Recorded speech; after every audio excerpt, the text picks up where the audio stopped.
ফিতনা করতে করতে মক্কার মদিনার দিকে রওনা হবে। আল্লাহর নবী বলেন, যেদিন দাজ্জাল সারা দুনিয়া ফিতনা করবে সেদিন মক্কা মদিনা দাজ্জালের ফিতনা থেকে হেফাজতে থাকবে। অর্থাৎ মক্কা মদিনার যে এরিয়া রয়েছে 9 কিলোমিটার 10 কিলোমিটার, সেটাকে আল্লাহ পাক রব্বুল আলামিন ফেরেশতা দ্বারা ঘেরাও করে রাখবেন। এই ফজিলত শুনিয়া ও বন্ধু, এই দুনিয়াতে যারা দাজ্জালের ফিতনায় শিকার হবে তারা তাড়াতাড়ি মক্কা আর মদিনায় গিয়ে বসবাস করা শুরু করবে। আলহামদুলিল্লাহ আলহামদুলিল্লাহিল্লাযী খালাকাল ইনসান ওয়া আল্লামাহুত তিবয়ান ওয়া নাশহাদু আল লা ইলাহা ইল্লাল্লাহু ওয়াহদাহু লা শারীকা লাহু ওয়া নাশহাদু আন্না সাইয়্যিদানা ওয়া সানাদানা ওয়া হাবিবানা ওয়া তাবিবানা ওয়া তাবিবা কুলুবিনা ওয়া মাওলানা মুহাম্মাদান আবদুহু ওয়া রাসূলুহু সাল্লাল্লাহু তাআলা আলাইহি ওয়া আলা আলিহি ওয়া আসহাবিহি ওয়া বারাকা ওয়া সাল্লাম তাসলিমান কাসীরান কাসীরা الذي أرسله الله تعالى بالحق بشيرا ونذيرا وداعيا إلى الله بإذنه وسراجا وقمرا منيرا. أما بعد فأعوذ بالله من الشيطان الرجيم. بسم الله الرحمن الرحيم. إن الذين آمنوا وعملوا الصالحات كانت لهم جنات الفردوس نزلا خالدين فيها لا يبغون عنها حولا. وقال رسول الله صلى الله عليه وسلم: لا طاعة لمخلوق في معصية الخالق، أو كما قال النبي عليه الصلاة والسلام. وقال تعالى في شان حبيبه ومحبوبه ومعشوقه مخبرا وآمرا: إن الله وملائكته يصلون على النبي يا أيها الذين آمنوا صلوا عليه وسلموا تسليما. আমরা সকলে মুহাব্বতের সাথে শ্রেষ্ঠ দুরূদ নামাজ দুরূদ ইব্রাহিমি পাঠ করি। اللهم صل على محمد وعلى آل محمد كما صليت على إبراهيم وعلى آل إبراهيم إنك حميد مجيد. اللهم بارك على محمد وعلى آل محمد كما باركت على إبراهيم وعلى آل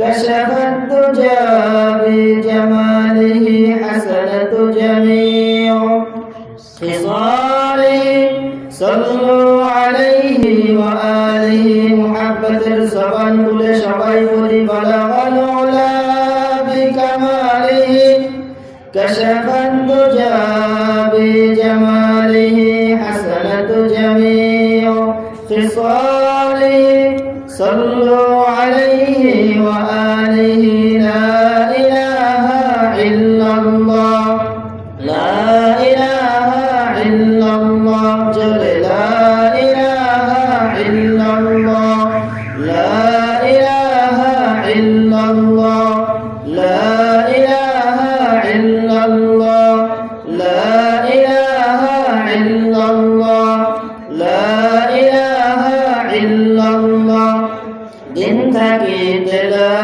ইলাহা ইল্লাল্লাহ বলো ভাই দিন থাকিতে লা ইলাহা ইল্লাল্লাহ বলো ভাই বলো লা ইলাহা ইল্লাল্লাহ লা ইলাহা ইল্লাল্লাহ লা ইলাহা ইল্লাল্লাহ লা ইলাহা ইল্লাল্লাহ লা ইলাহা ইল্লাল্লাহ লা ইলাহা ইল্লাল্লাহ লা ইলাহা ইল্লাল্লাহ দুনিয়াতে আখিরাতে দুনিয়াতে আখিরাতে দুনিয়াতে আখিরাতে চাও যদি ভালাই দিন থাকিতে লা ইলাহা ইল্লাল্লাহ বলো ভাই দিন থাকিতে লা ইলাহা ইল্লাল্লাহ বলো ভাই বলো লা ইলাহা ইল্লাল্লাহ لا إله إلا الله لا إله إلا الله لا إله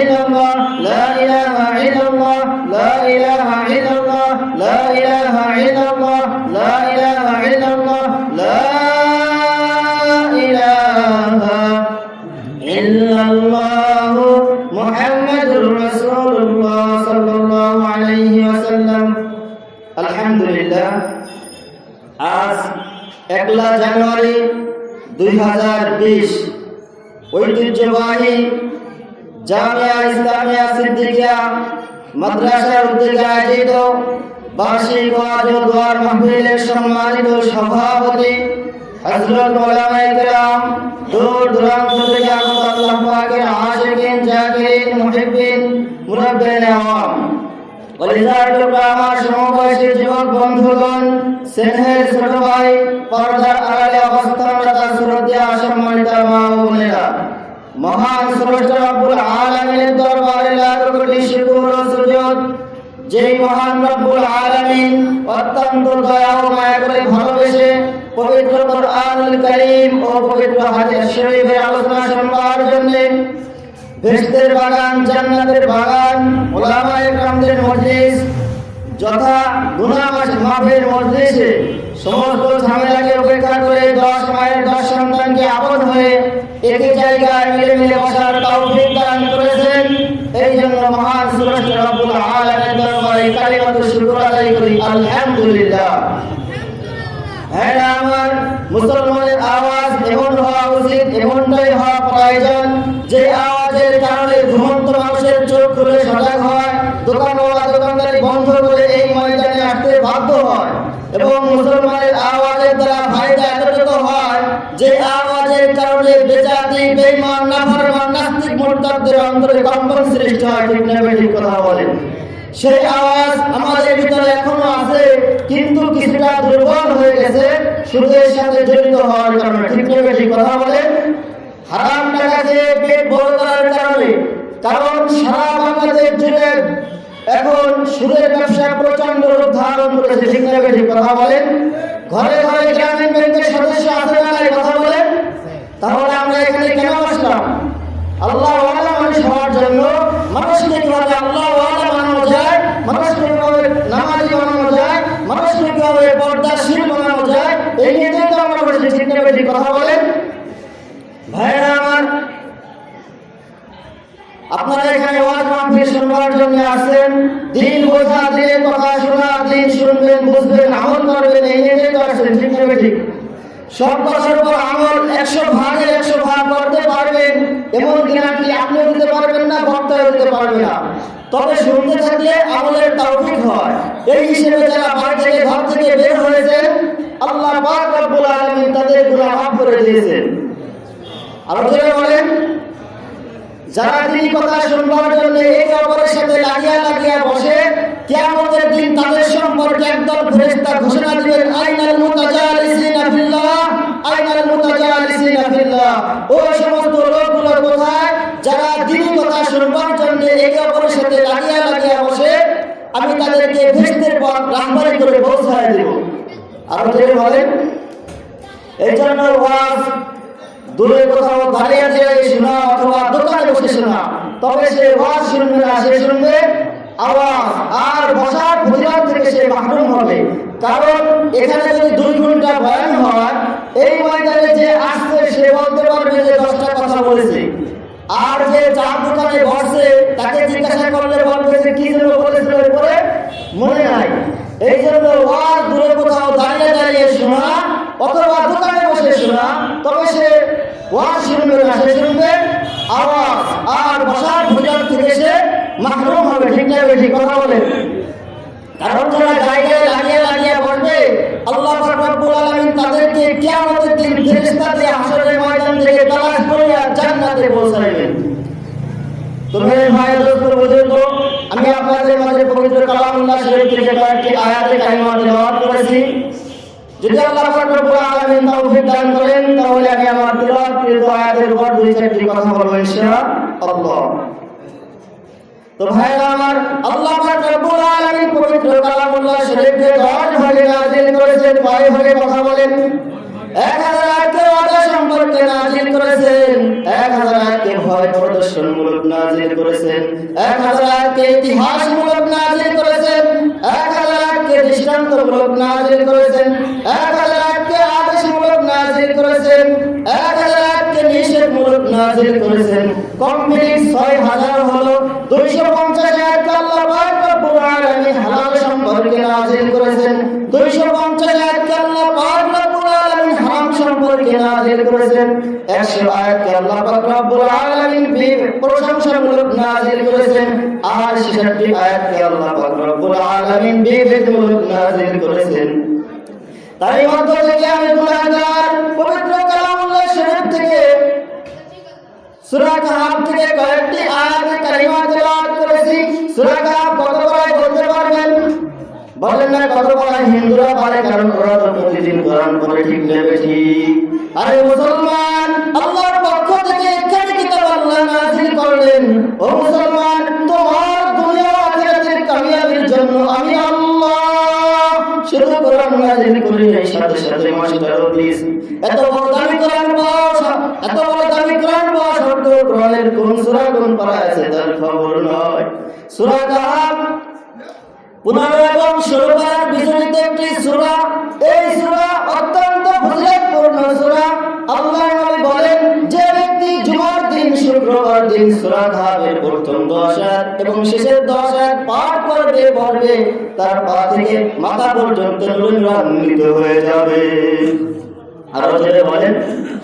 আর যে ব্যক্তি সূরা কাহফ পুরোটা পড়বে, তার মাথা থেকে আরশ পর্যন্ত নূর চমকাইতে থাকবে। তার এই নূর কবর, সিরাত, যত অন্ধকারের জায়গা আছে, আলো হইয়া রাহবারি করিয়া তাকে জান্নাতে পৌঁছাইবে। আরো জোরে বলেন। সূরা কাহফ যে তেলাওয়াত করবে, দাজ্জালের ফিতনা থেকে হেফাজতে থাকবে। কিসের থেকে কথা বলেন? নবী আমার বলেন, দাজ্জাল এত বড় মারাত্মক হবে, হাজার হাজার বছর আগে থেকে নবীগণ দাজ্জাল সম্পর্কে সতর্ক করেছেন। দাজ্জাল এত বড় মারাত্মক হবে, দাজ্জালকে আল্লাহ পাক রব্বুল আলামিন এমন ফিতনা বানায় পাঠাবেন, এমন পরীক্ষার যোগ্যতা দিয়ে পাঠাবেন, দাজ্জালের ফিতনা থেকে মানুষের ঈমান বাঁচানো কঠিন হয়ে যাবে। একেবারে পরিপূর্ণ পাকাপোক্ত ঈমানদার না হইলে ঈমান বাঁচাইতে পারবে না। 1 নম্বরে দাজ্জাল, সে নিজেকে খোদা বলে দাবি করবে। কি বলে কথা বলেন? 2 নম্বরে দাজ্জাল বলবে, ফেরেশতা আমার হাতে, দোজখ আমার হাতে। 3 নম্বরে দাজ্জাল বলবে, আমি বাঁচাইতে পারি, আমি মারতে পারি। 4 নম্বরে দাজ্জালকে যারা কথা বলে মানবে তাদের এলাকায় বৃষ্টি হবে, ফসল হবে। আর বন্ধু যারা মানবে না তাদের এলাকায় বৃষ্টি হবে না, ফসল হবে না। সাধারণ না কথা বলেন। দাজ্জাল যখন বলবে আমি খোদা, তার দুই কাঁধে দুজন ফেরেশতা থাকবে, মানুষ সেই ফেরেশতাদেরকে দেখতে পারবে। ডান কাঁধে ফেরেশতা বলবে ও দাজ্জাল, তুই যে খোদাই দাবি করছিস কাযাবতা, তুই মিথ্যা বলছিস, এই শব্দটা মানুষ শুনতে পারবে না। বাম কাঁধের ফেরেশতা ডান কাঁধের ফেরেশতাকে বলবে তুমি দাজ্জালকে মিথ্যাবাদী বলেছো, সাদাক্তা তুমি সত্য বলেছো, এই শব্দটা মানুষ শুনবে। মানুষ মনে করবে দাজ্জাল বললো আমি খোদা, ফেরেশতা বললো তুমি সত্য বলেছো। কত কঠিন, কত কঠিন, কত কঠিন। এই জন্য ভাইজান যেদিন দাজ্জাল তার ফিতনা শুরু করবে, ইসফাহান থেকে দাজ্জাল বাহির হবে। কোথায় থেকে কথা বলেন? ইসফাহান থেকে দাজ্জাল বাহির হবে। 70,000 ইহুদি সর্বপ্রথম দাজ্জালের দলে অংশগ্রহণ করবে। কত হাজার কথা বলেন? 70,000 ইহুদি সর্বপ্রথম দাজ্জালের দলে অংশগ্রহণ করবে। এই জন্য ইহুদিরা দাজ্জালকে দাজ্জাল বলে না, ওরা বলে রাসূল, আমার নিরাপত্তার রাসূল। নাউজুবিল্লাহ বলেন। এই দাজ্জাল সারা দুনিয়ায় ফিতনা করবে। ও ভাইজান একজন লোককে সে ধরবে, জবাই করবে, আবার তাকে তাজা বানাইয়া ফেলবে। এমন কারামতি আর অলৌকিক শক্তি দাজ্জাল দেখাবে। আবার যখন কিছু দূর সামনের দিকে এগিয়ে যাবে, যাওয়ার পরে আরেকজন লোকের সাথে সাক্ষাৎ হবে, দেখা হবে, সে তাকে ধরবে, জবাই করবে, আবার তাকে তাজা বানাইয়া ফেলবে। আবার যখন তাকে জবাই করতে যাবে, তার গলার উপর পিতলের চামাকি হয়ে যাবে, আর তাকে জবাই করতে পারবে না। তিনি হলেন হযরত খিদির আলাইহিস সালাতু ওয়াস সালাম। এটা দাজ্জাল সারা দুনিয়ায় ফিতনা করতে থাকবে। ও ভাইজান ফিতনা করতে করতে মক্কা আর মদিনার দিকে রওনা হবে। আল্লাহর নবী বলেন যেদিন দাজ্জাল সারা দুনিয়ায় ফিতনা করবে, সেদিন মক্কা মদিনা দাজ্জালের ফিতনা থেকে হেফাজতে থাকবে। অর্থাৎ মক্কা মদিনার যে এরিয়া রয়েছে 9 কিলোমিটার 10 কিলোমিটার, সেটাকে আল্লাহ পাক রব্বুল আলামিন ফেরেশতা দ্বারা ঘেরাও করে রাখবেন। এই ফজিলত শুনিয়া ও বন্ধু, এই দুনিয়াতে যারা দাজ্জালের ফিতনায় শিকার হবে তারা তাড়াতাড়ি মক্কা আর মদিনায় গিয়ে বসবাস করা শুরু করবে। আল্লাহ পাক রব্বুল আলামিন মক্কা মদিনা থেকে মুনাফিক মার্কা মুসলমানগুলোকে মক্কা মদিনা থেকে বাহির করার জন্য 3টা ভূমিকম্প দিবেন। কয়টা কথা বলেন? এই ভূমিকম্প দেখিয়া মুনাফিক মার্কা মুসলমানগুলো মক্কা মদিনা থেকে বাহির হইয়া যাইবে, আর বলবে এইখানে থাকা যায় না, এইখানে থাকা যায় না। আল্লাহ পাক রব্বুল আলামিন মক্কা মদিনাকে ছাড়া দিয়া সমস্ত সিটাসাটা মুনাফিক মার্কা মুসলমানগুলোকে মক্কা মদিনা থেকে বাহির করিয়া ওইখানে ঈমানদারদেরকে হেফাজত করবেন। আর বন্ধু এই দুনিয়াতে যারা ঈমানদার তারা দাজ্জালের হাতে শহীদ হবে, তবে তাকে খোদা বলে স্বীকার করবে না। আল্লাহর নবী বলেন দাজ্জাল কেমনে কোথা থেকে আসলো? হযরত তামিম রাদিয়াল্লাহু তাআলা ইহুদি ছিলেন, মুসলমান হওয়ার পরে ঘটনা শোনাইলেন, ও নবী আমরা নৌকার জাহাজের সফরে সামুদ্রিক সফরে ছিলাম, হঠাৎ করে ঝড় উঠে আসলো, আমরা নৌকার হাল ছেড়ে দিলাম, নৌকাটা দ্বীপের মধ্যে গিয়ে বাঁধলো। আমরা সেখানে নামলাম, নামার পরে দেখি বিশাল বড় একটা জঙ্গল। আমরা সেদিকে আগাইতে লাগলাম, আগাইতে আগাইতে আমাদের সামনে বিশাল বড় একটা জানোয়ার বেসলো। যে জানোয়ারটার মুখমণ্ডল দেখা যায় না, লোমে ভরা। আমরা তাকে দেখিয়া ইয়া আল্লাহ বলে চিৎকার দিলাম।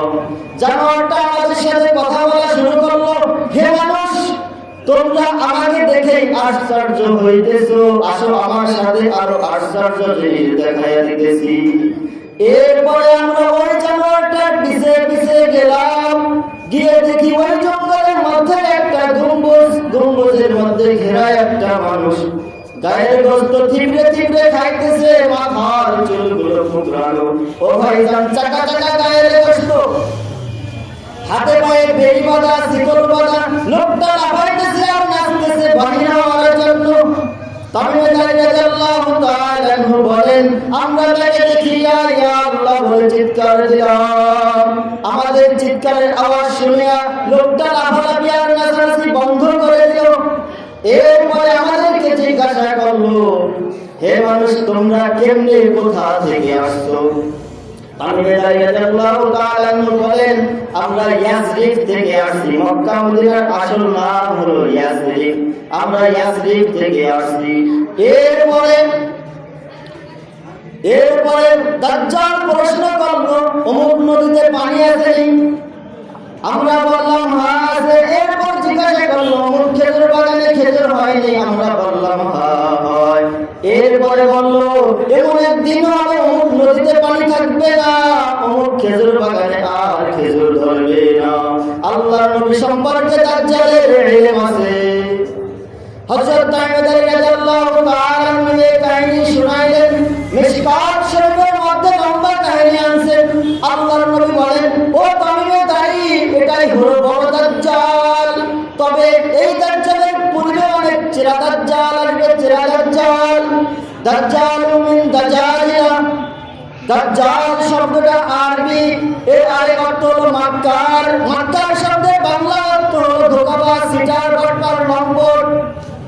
ও বন্ধু, সব ধোঁকাবাজদেরকে দাজ্জাল বলে না।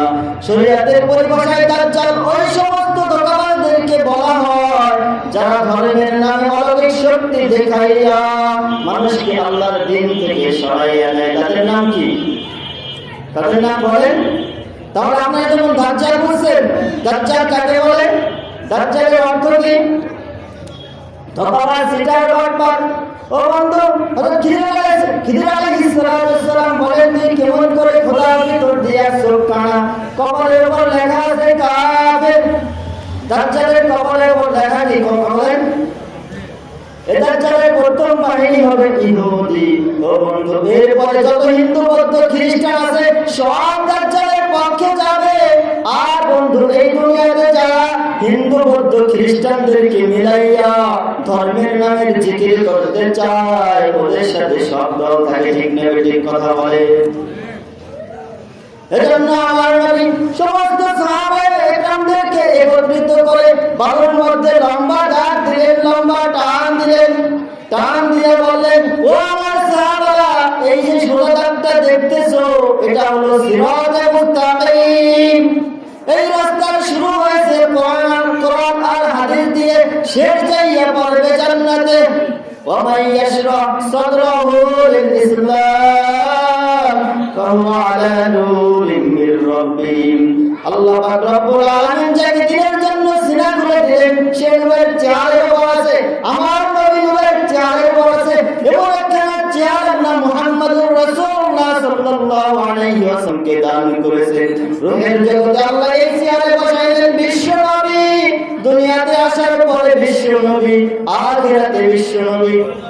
এই নূরের চেহারের পায়ে ধরবে, হাতে ধরে রাখবে, চেহারা খেলা হইয়া নিয়ে আল্লাহর জান্নাতে পৌঁছায়া দিবে। আর ওদের বলেন, এবার লম্বা দাগের ডানে বামে দাগ দিলেন। দাগ দিয়ে বললেন, এই যে দাগটা দেখতেছো, এটা হলো সোজা রাস্তা। ডানে বামে যেগুলো দেখতেছো, এগুলো হলো ছোট ছোট রাস্তা। এই প্রত্যেক রাস্তার মোড়ে মোড়ে দাজ্জাল দাঁড়ায় আছে, শয়তান দাঁড়ায় আছে। ওর কাজ হলো দুআতুন আলা আবওয়াবি জাহান্নাম। জাহান্নামের গেটে দাঁড়িয়ে ও ডাকতেছে, তোমরা যদি জান্নাতে যাইতে চাও সোজা রাস্তার উপরে থাকো, ডাইনে বামে চলে গেলে গোমরাহ হয়ে যাওয়া। এই প্রত্যেক রাস্তার মোড়ে মোড়ে দাজ্জাল দাঁড়ায় আছে। এবার আপনারা বলেন, কোরআন স্পষ্ট না অস্পষ্ট কথা বলেন? হাদিস স্পষ্ট না অস্পষ্ট কথা বলেন? নামাজে পাঁচ ওয়াক্ত পড়তে হবে, কোরআনে আসেনি, কথা বলেন না কেন? হাদিসে আসেনি। হুজুর সাল্লাল্লাহু আলাইহি ওয়াসাল্লাম পড়েছেননি?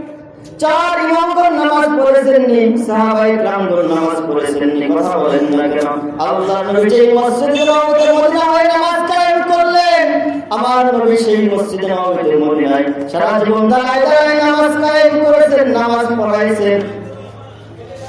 আর এইসব আর 17 দিন পর্যন্ত নবী আমার অসুস্থ, মাঝে মাঝে বেহুশ হইয়া পড়েন। সাহাবায়ে-কেরামগণ যখন নবীকে বেহুশ অবস্থায় দেখে পাগলের মতো হাউমাউ করে কান্নাকাটি শুরু করে দেয়। কেউ বা জানালার সাথে মাথা লাগাইয়া কান্দে, কেউ বা দরজার সাথে মাথা লাগাইয়া কান্দে। হায় রে সরওয়ারে দু জাহান যদি দুনিয়াতে বাঁচিয়া না থাকে আমাদের বাঁচিয়া লাভ কি? আবার যখন নবী খুশ হয়ে ওঠেন সাহাবায়ে কেরামগণ বাড়ির দিকে ফিরে যায়। আবার যখন শুনে নবী অসুস্থ দৌড়ায় আবার চলে আসে। একদিন আল্লাহর নবী সাল্লাল্লাহু আলাইহি ওয়াসাল্লামের নামাজের সময় হয়ে গেল। নবী আমার বললেন, আয়েশা রে ওযুর পানি দাও, ওযুর পানি দাও। মা আয়েশা সিদ্দিকা রাদিয়াল্লাহু তাআলা আনহা ওযুর পানি দিলেন। হুজুর সাল্লাল্লাহু আলাইহি ওয়াসাল্লাম ওযু করলেন। ওযু করার পরে আবার বেহুশ হইয়া বললেন। নবী আমার যখন হুঁশ হইলেন, হুঁশ হওয়ার পরে বলতেছে, আয়েশা রে আমার সাহাবারা নামাজ আদায় করেছে নাকি? আমার সাহাবারা নামাজ আদায় করেছে নাকি? আয়েশা বলে, না হুজুর, ইন্তাজিরুনা লাক, সবাই আপনার অপেক্ষায় বসে আছে, সবাই আপনার অপেক্ষায় বসে আছে। নবী আমার বললেন, আয়েশা রে ওযুর পানি দাও, ওযুর পানি দাও। আয়েশা সিদ্দিকা রাদিয়াল্লাহু তাআলা আনহা ওযুর পানি দিলেন। হুজুর সাল্লাল্লাহু আলাইহি ওয়াসাল্লাম ওযু করলেন। ওযু করার পরে আবার বেহুশ হইয়া বললেন। বেহুশ হওয়ার পরে আবার যখন হুঁশ হইলেন, হুঁশ হওয়ার পরে বলতেছে, আয়েশা রে আমার সাহাবারা নামাজ আদায় করেছে নাকি? আমার সাহাবারা নামাজ আদায় করেছে নাকি? আয়েশা বলে, না হুজুর, ইন্তাজিরুনা লাক, সবাই আপনার অপেক্ষায় বসে আছে, সবাই আপনার অপেক্ষায় বসে আছে। নবী আমার বললেন, আয়েশা রে আমি মনে হয় আর উঠিয়া নামাজ আদায় করাইতে পারিব না, আমার আবু বকরকে নামাজ পড়াইয়া দিতে বলো। আয়েশা বলে, হুজুর আমার আব্বা নরম দিল মানুষ, আপনাকে না রেখে দিল ভাঙ্গা নামাজ পড়াইতে পারবে না। ওমর সাহসী মানুষ, ওমরকে নামাজ পড়াইয়া দিতে বলে। নবী আমার বলে, আয়েশা রে তুমি বুঝবা না, তুমি বুঝবা না, আমার আবু বকরই আমার সামনে নামাজ পড়াবে। অর্থাৎ রাসূল সাল্লাল্লাহু আলাইহি ওয়াসাল্লাম বুঝিয়ে দিতেছেন, যেদিন আমি দুনিয়া থেকে বিদায় নিব মুসলমান, এই উম্মতের হাত ধরে আবু বকর সিদ্দিক রাদিয়াল্লাহু তাআলা আনহু চালাবে। এবার আমার নবী তৃতীয়বার অসুস্থ হইয়া বললেন। হযরত আবু বকর সিদ্দিক রাদিয়াল্লাহু তাআলা আনহু নামাজে দাঁড়াইয়া গেলেন। নবী আমার যখন হুঁশ হইলেন, হুঁশ হওয়ার পরে বলতেছে, আয়েশা রে ওযুর পানি দাও, ওযুর পানি দাও। আয়েশা সিদ্দিকা রাদিয়াল্লাহু তাআলা আনহা ওযুর পানি দিলেন। হুজুর সাল্লাল্লাহু আলাইহি ওয়াসাল্লাম ওযু করলেন। ওযু করার পরে একটু ভালো লাগতেছিল। হুজুর সাল্লাল্লাহু আলাইহি ওয়াসাল্লামের চাচা আব্বাস রাদিয়াল্লাহু তাআলা আনহু, চাচাতো ভাই আলী রাদিয়াল্লাহু তাআলা আনহু, এই দুইজনের কাঁধের উপর ভর করে আল্লাহর নবী সাল্লাল্লাহু আলাইহি ওয়াসাল্লাম মসজিদে নববীর দিকে রওনা হলেন। কিন্তু পা উঠানোর ক্ষমতা নাই, পা উঠানোর ক্ষমতা নাই। আয়েশা সিদ্দিকা রাদিয়াল্লাহু তাআলা আনহা বলেন, আমি যতদিন দুনিয়ায় থাকবো, আমি যতদিন বাঁচা থাকবো, আমার ওই দৃশ্য মনে পড়লে আমার কলিজায় মানে না, আমার কলিজায় মানে না। যেই দিন দুই আলিয়ার আব্বাস রাদিয়াল্লাহু তাআলা আনহুর কাঁধের উপর ভর করে আল্লাহর নবী সাল্লাল্লাহু আলাইহি ওয়াসাল্লাম মসজিদে নববীর দিকে রওনা হলেন, কিন্তু পা উঠানোর ক্ষমতা নাই, পা উঠানোর ক্ষমতা নাই। তাকদ্দুবিল আরদ, জমিনের মধ্যে নবীর পা শেষরানোর দাগ পড়ে যাইতেছিল। ও বাংলার জমিনের মুসলমান, ও আমার চরমদেশের ভাইরা, ও আমার ফরিদপুরের ভাইরা, আল্লাহ পাক রব্বুল আলামিন যার গুনাহ বলতে কিছু রাখেন নাই, সেই নবী মসজিদে যাওয়ার ক্ষমতা নাই, তারপরে তাদের উপর ভর করে মসজিদে যায়। আর এই সমাজের এক সমস্ত চারের বাচ্চারা বলতেছে নামাজ নাকি জীবনে একবার বললে হয়ে যাও। নাউজুবিল্লাহ বলেন। এবার আপনারা বলেন, আমি যে হাদিস খারাপ বলেছিলাম এটা সহিহ হাদিস কিনা? ওলামা একরাম কোন সাক্ষী বলেন? এবার নবী আমার বললেন,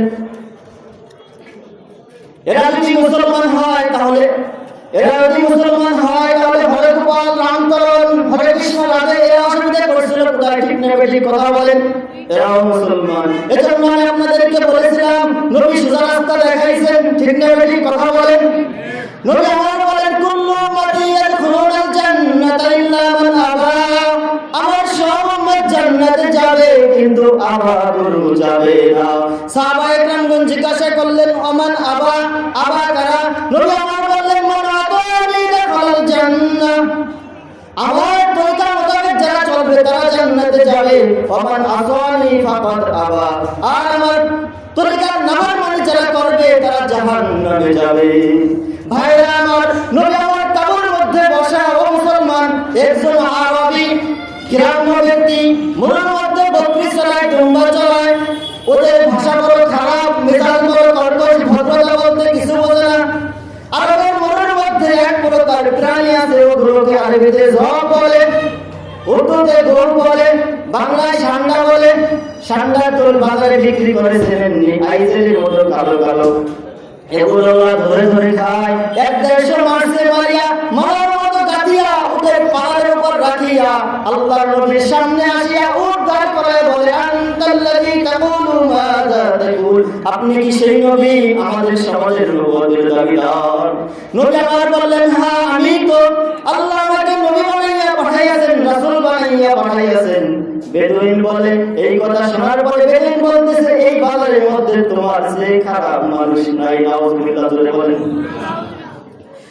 ভাইরা আমার, এবার নবী আমার বলেন, বেদুইনকে লক্ষ্য করে, এই তুই আমার দরবারে আসছিস, একটু ভদ্রভাবে কথা বল। ও বলে, বেদুইন বলতেছে, ভদ্রতা শিখাইতে আসছে, রহমাতুল লিল আলামিন লাগে না, রহমাতুল লিল আলামিন লাগে না। সাহাবায়ে কেরামদের মেজাজ খারাপ হয়ে যাইতেছে।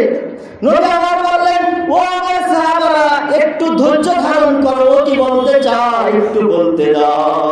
এবার বেদুইন উটের উপর থেকে ভরা হিসাবে মালা ধরে নামাইয়া ঝুলাইতেছে আর বলতেছে, লা উমিন আও ইউমিনা হাযা রব, আপনাকে আমি নবী বলে মানি না, তবে এই মালা হিসাবে যদি নবী বলে সাক্ষী দেয় তাহলে আমি আপনাকে নবী বলে মানি। এবার আপনারা বলেন, তারা হিসাবে নবীর কথা বলেন না কেন?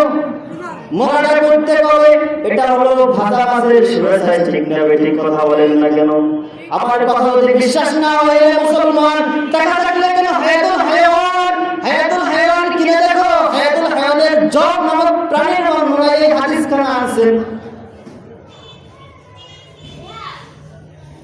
ও মুসলমান, গুলশাহ বলে রাসূলের তরিকা যারা মানবে তারা কামিয়াব। গুলশাহ বলতেছে, রাসূলের তরিকা থেকে যারা সরে যাবে, মিথ্যা বলবে, ওরা ধ্বংস হবে। ও মুসলমান, এবার বলো, ও সমাজের মুসলমান ভাইরা, ও আমার বুড়া বাবাদেররা, ভালো করে বুঝিয়া বলেন, নবীজি নামাজ পড়েছেন কি পড়েন নাই? পাঁচ ওয়াক্ত নয়, এক ওয়াক্ত কথা বলেন। ওযু করে না, ওযু ছাড়া। আল্লাহর নবী সাল্লাল্লাহু আলাইহি ওয়াসাল্লাম যতবার ওযু করেছেন কি করেন নাই? আর এই সমাজের এক সমস্ত জালেমের বাচ্চারা বলতেছে, ওযু নাকি জীবনে একবার করলে হয়ে যায়। নাউযুবিল্লাহ বলেন। আবার বলে, ও মুসলমান ইমানদার আল্লাহর গোলাম, আবার ঘরে রোজা নাকি জীবনে একটা করলে হয়ে যায়। এবার আপনারা বলেন, ওনারা বলতেছেন তরিকাপন্থী, ওনারা কি কথা বলেন? ওনারা দাবি করতেছে কি? ওনারা দাবি করে ওনারা তরিকাপন্থী। এবার বলেন, এবার বোঝেন আপনারা, এই সমাজে যার গায়ের রং বেশি কালো ওনার নাম কি? কথা বলেন।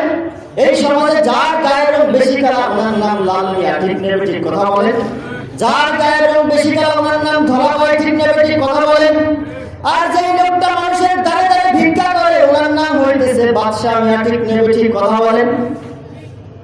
আর যাদের পা থেকে মাথা পর্যন্ত 3.5 হাত বডিটা সুন্নাত দিয়ে সাজানো, ওনারা বলে শরীয়তপন্থী, ওনাদের কাছে বলে তরিকত নাই। এই সমাজ ধ্বংস করলো এই সমস্ত ইবলিসের ছেলেরা, এইগুলো হলো দাজ্জালের ছেলেরা, ঠিক না বেঠিক? এই জন্য মুসলমান ইমানদার আল্লাহর গোলাম, ভালো করে শুনে রাখেন, এই সমস্ত ভণ্ড পীরদের থেকে আপনাকে আমাদের হেফাজতে থাকতে হবে কি হবে না, কথা বলেন। আল্লাহ পাক রব্বুল আলামিন এই সমস্ত ভণ্ডদের খপ্পর থেকে আমাদেরকে হেফাজতে থাকার তৌফিক দান করেন, সকলে বলেন আমিন। আচ্ছা ভাইরা আমার, গায়ে যদি চুলকানি, খাওয়াদানি, পাশের অ্যালার্জি রোগ যদি থাকে, গরুর গোশত যদি খায় তাহলে আরাম কেমন লাগবে, কথা বলেন। গায়ে হুজুর পানে আরাম লাগবে। গায়ে যদি খাওয়াদানি, চুলকানি, পাশের অ্যালার্জি রোগ যদি থাকে, গরুর গোশত খাইলেই চুলকানিতে বরকত ছিল হবে, ঠিক নেবে ঠিক কথা বলেন, কথা বলেন। এজন্য আমি বলি, এগুলো কোন মার্কা পাগল জানেন? গ্রামের এক মাদ্রাসার মধ্যে একজন ইন্সপেক্টর সাহেব বলতেছেন, মাদ্রাসার মধ্যে কোনো লেখাপড়া হয় না। আমি একদিন মাদ্রাসা যাচাই করতে যাব, একজন ইন্সপেক্টর সাহেব বলতেছেন, আমি একদিন মাদ্রাসা যাচাই করতে যাব, কোন মাদ্রাসার মধ্যে কোনো লেখাপড়া হয় না। ওই ইন্সপেক্টর সাহেবের ধারণা, কিন্তু মুসলমান ইমানদার আল্লাহর গোলাম ভালো করে শুনে রাখেন, এই কওমি মাদ্রাসার মধ্যে 1 বছরে যা লেখাপড়া হয়, স্কুল কলেজ ইউনিভার্সিটিতে 5 বছরে ওই সমপরিমাণ লেখাপড়া হয় না। ঠিক না বেঠিক কথা বলেন? এজন্য আমি বলি, এগুলো কোন মার্কা পাগল জানেন? ওই ইন্সপেক্টর সাহেব একটা মাদ্রাসার মধ্যে গিয়েছেন, গিয়ে ছোট ছোট ছাত্র ভাইদেরকে একত্রিত করেছেন, একত্রিত করে বলতেছেন, ছাত্র ভাইরা, আমি আমার অফিস থেকে বের হয়ে 0.5 কিলোমিটার দূরে গাড়ি রেখে তোমাদের মাদ্রাসায় হেঁটে আসতে আমার সময় লাগছে কয় 20 মিনিট, কয় মিনিট কথা বলেন? আমি আমার অফিস থেকে বের হয়ে 0.5 কিলোমিটার দূরে গাড়ি রেখে তোমাদের মাদ্রাসা পর্যন্ত হেঁটে আসতে আমার সময় লাগছে 20 মিনিট। বলো দেখি, হিসাব নিকাশ করে আমার বয়স কত? কোন প্রশ্ন হচ্ছে? আপনারা বলেন। ছাত্র ভাইরা একে অপরে কানাঘুষা করতেছেন, একে অপরের দিকে তাকাচ্ছেন, কি ব্যাপার স্যার, কি প্রশ্ন করলো? প্রশ্নই তো হয় নাই। ঠিক না বেটি? ছোটবেলায় ক্লাস 3 মধ্যে একটা অঙ্ক পড়েছিলাম, পিতা এবং পুত্রের বয়সের সমষ্টি 60 বছর, পিতার বয়স 40 হলে পুত্রের বয়স কত? ঠিক না বেটি? শিক্ষিত সমাজের মুসলমানরা বলেন ক্লাস 3 তে এমন একটা অঙ্ক গেছেনি। তো ওই জেন্টলম্যান সাহেব, ইন্সপেক্টর সাহেব ওই রকমের অঙ্কের মতো একটা অঙ্ক করছেন, আমি আমার অফিস থেকে বের হয়ে 0.5 কিলোমিটার দূরে গাড়ি রেখে তোমাদের মাদ্রাসায় হেঁটে আসতে আমার সময় লাগছে 20 মিনিট। বলো তো দেখি, হিসাব নিকাশ করে আমার বয়স কত? পিছন থেকে একজন ছাত্র ভাই দাঁড়িয়ে গেছেন, দাঁড়িয়ে বলতেছেন, স্যার, ইউরেকা ইউরেকা ইউরেকা, আমি আপনার বয়স খুঁজে পেয়েছি, আপনার বয়স খুঁজে পেয়েছি। স্যার বলে, বলো তো দেখি আমার বয়স কত? ছাত্র ভাই বলতেছে, স্যার, বেশি বয়স নয় আপনার, আপনার বয়স মাত্র 60 বছর। কয় বছর কথা বলেন? ঝড়ে বাদমারে ভুগিয়ে এই এলাকার মানুষের ওয়াজারে দেখা যায়, আলহামদুলিল্লাহ। ঝড়ে বাদমারে ভুগিয়ে কারামতি বলে, ঠিক না বেটি? কেমনে কেমনে লেগে গেছে, আসলে বয়স কত? 60 বছর। এবার ইন্সপেক্টর সাহেব ওই ছাত্র ভাইয়ের জন্য অনেক বড় দোয়া করছেন, তুমি ভবিষ্যতে অনেক বড় হবে, তুমি অনেক বড় মিডিয়ার ছেলে, তুমি ভবিষ্যতে অনেক বড় হবে। বলো তো দেখি, কিভাবে আমার বয়স যে 60, এটা তুমি কিভাবে বের করলা? ছাত্র ভাই বলতেছে, স্যার, আমি এইভাবে বের করলাম, আমাদের এলাকায় একজন পাগল আছে। কথা বুঝছেন?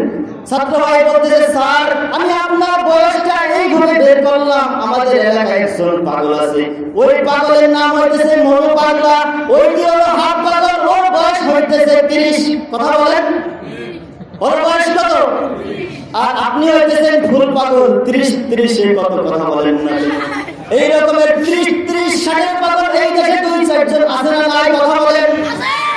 এজন্য মুসলমান ইমানদার আল্লাহর গোলাম ভালো করে বুঝতে হবে এই সমস্ত সার। আমি পরিষ্কার করে বলবো, আমি আল্লাহর কসম করে বলি, বাংলাদেশ থেকে তসলিমা নাসরিন পলাতে বাধ্য হয়েছে। ঠিক না বেঠিক? কথা বলেন। শামসুর রহমান আজানের বিরুদ্ধে কথা বলেছিল, শামসুর রহমান বিদায়, আজান কিন্তু বন্ধ হয় না। ঠিক না বেঠিক? কথা বলেন। তসলিমা নাসরিন পর্দার বিরুদ্ধে কথা বলেছিল, রাতের অন্ধকারে পলাতে বাধ্য হয়েছে, পর্দা কিন্তু আছে। ঠিক না বেঠিক? কথা বলেন না কেন? আজও যারা এই দেশের 90% মুসলমানদের দেশে যারা পর্দার বিরুদ্ধে কথা বলবে, আলেম ওলামাদের বিরুদ্ধে কথা বলবে, মাদ্রাসার বিরুদ্ধে কথা বলবে, হক্কানি উলামায়ে কিরামদের বিরুদ্ধে কথা বলবে, এদেশের 90% মুসলমানদের দেশে কোন নাস্তিক মুরতাদকে জায়গা দেওয়া হবে না, জায়গা দেওয়া হবে না, জায়গা দেওয়া হবে না। ঠিক না বেঠিক? এই সমস্ত নাস্তিক মুরতাদদেরকে যদি এদের থেকে তাড়াতে হয়, আমরা কে কে রাজি আছি? দুহাত তুলে আল্লাহকে দেখায়া দেন। আল্লাহ পাক রব্বুল আলামিন এই সমস্ত নাস্তিক মুরতাদদের খবর থেকে আমাদেরকে বাঁচার তৌফিক দান করেন। আমিন। আচ্ছা, চলবে।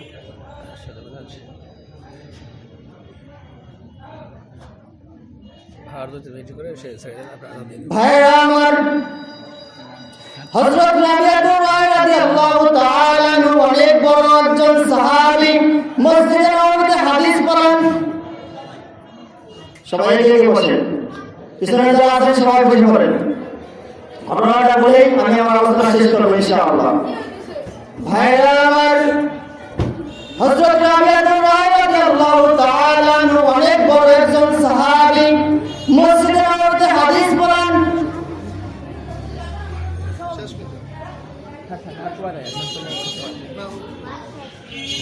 ঝামেলা লেগে যাবে আমাদের প্রিজার্ভেটিভের পরে আবার দিয়ে দেবো।